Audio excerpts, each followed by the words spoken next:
mula sa pagprotekta ng kapayapaan hanggang sa pagbibigay ng pag-asa. Muling ipinakita ng Parang Municipal Police Station ang kanilang malasakit sa komunidad sa pamamagitan ng matagumpay na mobile blood donation na may temang Every Blood Donor is a Lifesaver. Patrolwoman Veronica Lagi sa balita. Tagumpay na naisagawa ng mga personahe ng Parang Municipal Police Station ang mobile blood donation activity sa Barangay Making, Parang Maguindanao del Norte. Nito lamang 13 ng Agosto taong kasalukuyan. Pinangunahan ni Police Major Redsac S. Musa, hepe ng Parang MPS ang naturang aktibidad, katuwang ang mga police trainee ng Class Bagsik Diwa, IFO Maguindanao Mobile Blood Donation Team, LGU at RHU ng naturang lugar.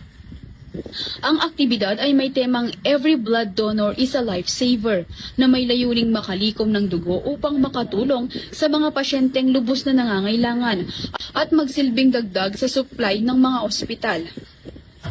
Bahagi ito ng pagpapalaganap ng pangunahing pagpapahalaga ng PNP sa pagiging makatao na kung saan, bukod sa pagpapanatili ng kapayapaan, ng kaayusan at kaligtasan ng publiko, ang mga kapulisan ay handang magbigay ng tulong upang makapagligtas ng buhay sa pamamagitan ng kusang loob ng pagbibigay ng dugo.